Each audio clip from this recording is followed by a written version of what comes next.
warahmatullahi wabarakatuh. Om Swastiastu. Selamat pagi anak-anak.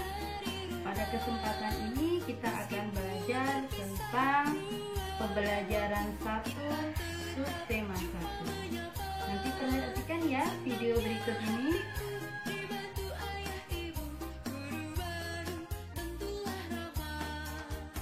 Assalamualaikum warahmatullahi wabarakatuh. Om Swastiastu. Bagaimana kabarnya anak-anak? Semoga sehat selalu ya. Sebelum pelajaran dimulai, mari kita berdoa dulu sesuai dengan agama dan kepercayaannya masing-masing. Silahkan.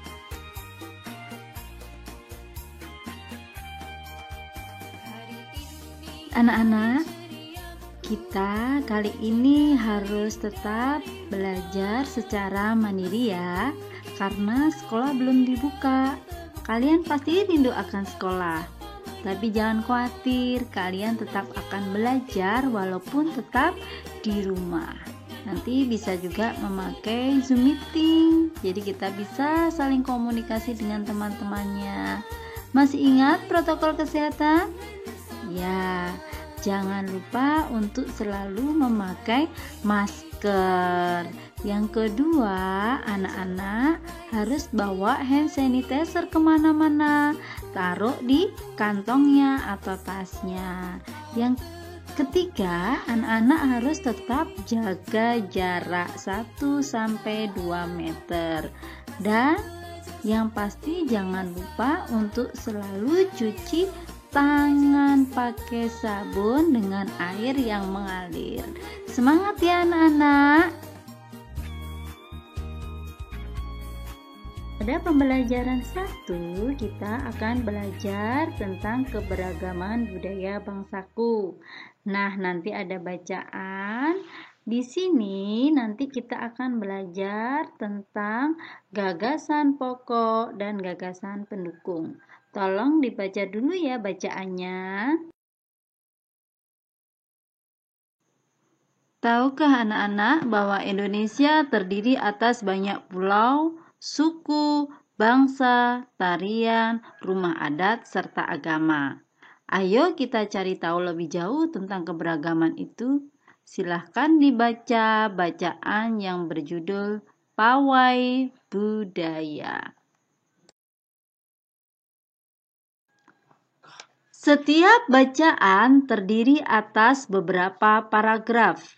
Setiap paragraf memiliki gagasan utama. Dalam gagasan utama terdapat ide pokok. Ide pokok adalah ide utama yang dibahas dalam suatu bacaan. Dapat berupa kalimat inti atau berupa pokok paragraf. Gagasan pendukung adalah uraian tambahan informasi untuk gagasan pokok. Nah, anak-anak, cermati kembali bacaan Pawai Budaya. Jumlah paragraf pada bacaan Pawai Budaya adalah, ayo diingat-ingat.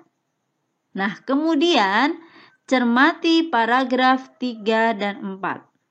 Ayo sekarang anak-anak mencari ide pokok dan gagasan pendukung.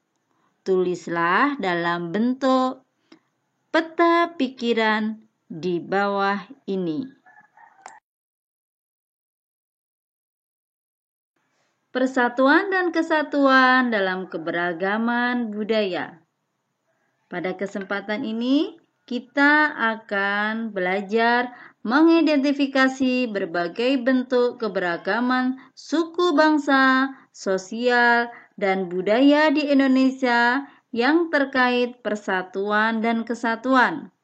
Menyajikan berbagai bentuk keberagaman suku bangsa, sosial, dan budaya di Indonesia yang terkait dalam persatuan dan kesatuan. Kemudian sikap mencerminkan persatuan dan kesatuan bangsa Indonesia dan keberagaman yang ada di Indonesia.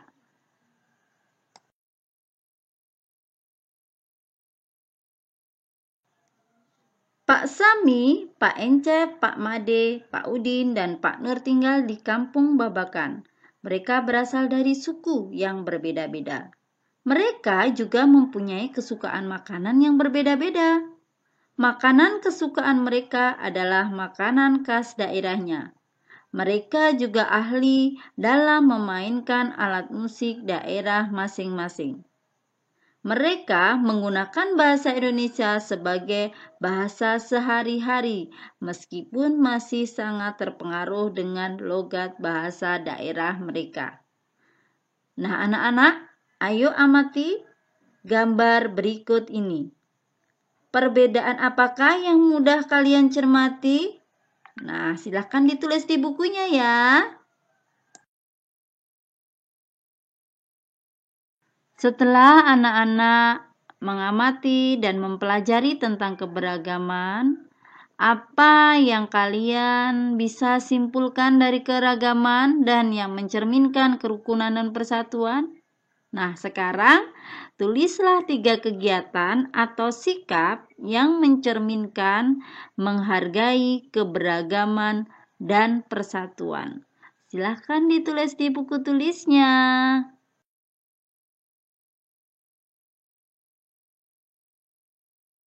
Dengan adanya keberagaman suku yang ada di Indonesia, kita berkomunikasi antar suku dengan menggunakan bahasa Indonesia.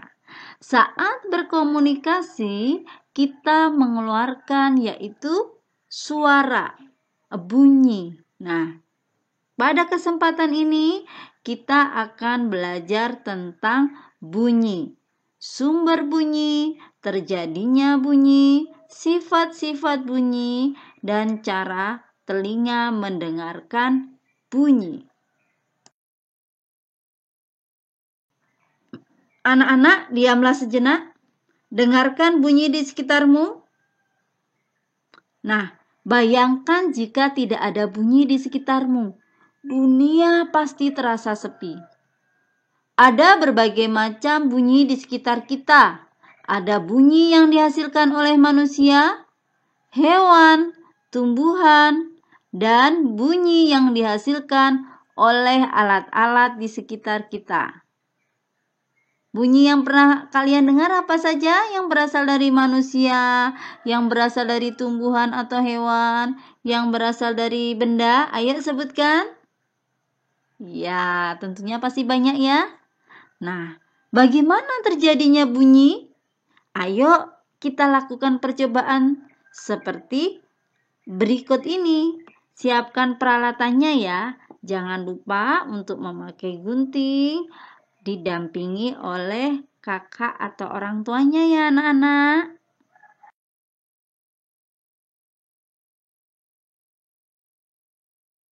Nah anak-anak, ini adalah langkah-langkah percobaannya. Potong tali sepanjang kurang lebih 75 cm, ikat pegangan sendok pada bagian tengah tali, angkat tali dan sendok sehingga posisi menggantung. Talinya bebas ya, yang ada di rumah saja. Tekan kedua ujung tali di dekat kedua telinga. Ayunkan sendok perlahan sehingga ujung sendok menyentuh permukaan meja. Nanti tolong di video ya dan dikirim tugasnya di Google Classroom. Nah, percobaan yang telah dilakukan tadi menjelaskan timbulnya bunyi. Bunyi timbul karena getaran sampai ke telinga. Saat sendok menyentuh permukaan meja, sendok mulai bergetar. Getaran pada sendok diteruskan ke tali. Tali meneruskan getaran hingga telinga kita. Saat itulah bunyi bisa terdengar. Jika getaran berhenti atau tidak sampai ke telinga, bunyi menjadi hilang dan tidak terdengar lagi. Setiap benda yang bergetar atau digetarkan menghasilkan bunyi. Bunyi yang menghasilkan disebut sumber bunyi. Pada percobaan yang kita lakukan tadi, sendok yang membentur permukaan meja merupakan sumber bunyi.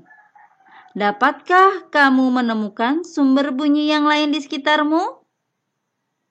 Alat musik adalah sumber bunyi. Bunyi pada berbagai alat musik dihasilkan dengan cara yang berbeda-beda. Nah, sekarang tulislah cara menghasilkan bunyi pada alat-alat musik tradisional Jawa Barat di bawah ini. Silahkan ditulis di buku tulisnya ya. Bunyikan alat musik di samping. Bagaimana cara membunyikan alat musik ini? Apa sumber getaran pada alat musik ini sehingga bisa menghasilkan bunyi? Adi sedang berada di stasiun kereta. Saat kereta belum masuk stasiun, Adi tidak bisa mendengar suara kereta. Adi bisa mendengar suara kereta saat kereta sudah masuk stasiun. Mengapa demikian? Ayo anak-anak, coba diingat lagi pembelajaran tadi.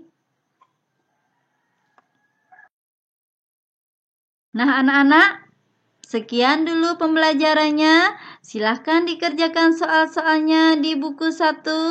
Dan tadi ada tugas prakteknya, bisa di foto ataupun di video dan kirimkan lewat Google Classroom. Selamat mengerjakan. Sampai ketemu besok. Om Santi Santi Santi Om. Wassalamualaikum warahmatullahi wabarakatuh. Dadah anak-anak.